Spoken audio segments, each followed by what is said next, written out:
saya Vina Stesia, mahasiswa Universitas Negeri Surabaya, jurusan Pendidikan Luar Sekolah. Oke, beberapa menit ke depan saya akan menjelaskan tentang implikasi-implikasi otonomi daerah dari berbagai aspek. Sebelumnya, saya akan menjelaskan tentang sedikit gambaran konsep dasar otonomi daerah. Otonomi daerah adalah substansi dari gagasan otonomi daerah tersebut. Di Indonesia, sesungguhnya sudah menjelaskan tentang otonomi daerah yang tergambar dalam perundang-undangan yang mengatur dan sekaligus menjadi dasar pelaksanaan konsep otonomi daerah yang ada di Indonesia. Meskipun otonomi daerah telah dilaksanakan, namun ada beberapa persoalan yang timbul, yaitu persoalan yang menyangkut penataan birokrasi, ketidakjelasan besaran anggaran rutin, dan pembangunan yang akan diterima. Selanjutnya, otonomi daerah memungkinkan pelaksanaannya bottom-up planning secara signifikan dan mengikis rantai pelayanan kepada masyarakat.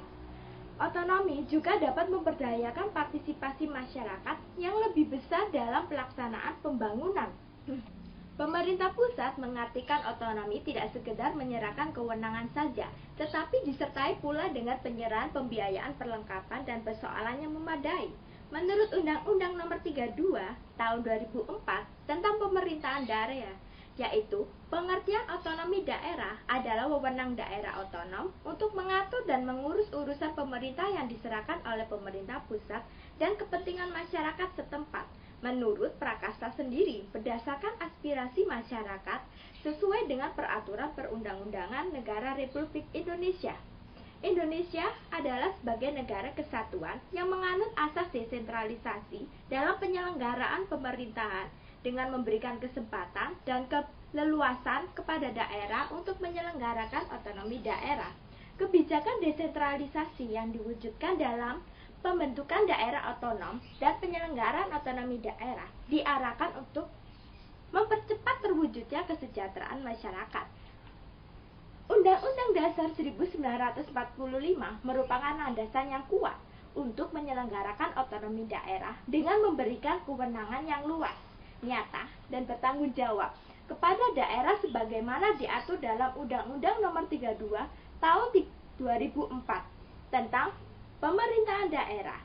Adapun tujuan pemberian otonomi daerah tersebut adalah untuk memberdayakan daerah dalam bentuk meningkatkan pelayanan, perlindungan, kesejahteraan, prakarsa, kreativitas, dan peran serta masyarakat. Menumbuh kembangkan demokrasi, pemerataan dan keadilan serta persatuan, kesatuan, dan kerukunan nasional.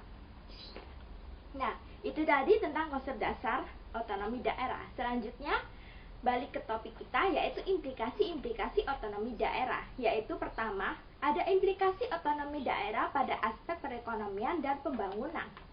Penyelenggaraan otonomi daerah dan desentralisasi di era reformasi ini berlangsung sejalan dengan era terhadap sistem perekonomian global. Globalisasi perekonomian dan pembangunan nasional, yaitu pelaksanaan otonomi daerah, mengakibatkan penyusunan rumusan baru tentang manajemen pengelolaan keuangan daerah. Hal ini adalah salah satu bentuk bagaimana pemerintah mengelola dan mempersiapkan suatu era baru dalam globalisasi perekonomian internasional dan pelaksanaan otonomi daerah dalam tingkat nasional. Nah, di sini Kota Surabaya adalah ibu kota Provinsi Jawa Timur. Dua sektor ekonomi utama Kota Surabaya adalah sektor perdagangan dan sektor industri. Kedua sektor ini memberi kontribusi dominan lebih dari 65% dalam total nilai PDRB. Sebagai kota metropolitan, Surabaya menjadi pusat kegiatan perekonomian di daerah Jawa Timur. Sebagian besar penduduknya bergerak dalam bidang jasa, industri, dan perdagangan, sehingga jarang ditemukan lahan persawahan.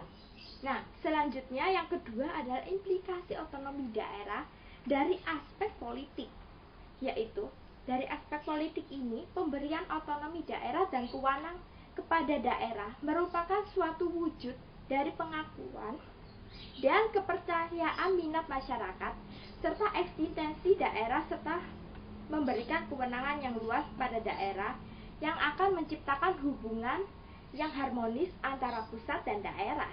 Selanjutnya, kondisi ini akan mendorong timbulnya dukungan daerah terhadap pusat, di mana akhirnya akan dapat memperkuat persatuan kesatuan bangsa. Nah, selanjutnya yaitu yang terakhir adalah implikasi otonomi daerah pada sektor hukum.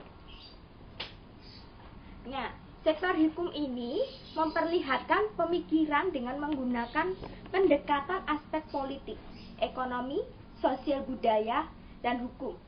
Secara ideal, kebijakan ini sangat tepat dalam penyelenggaraan pemerintah di daerah.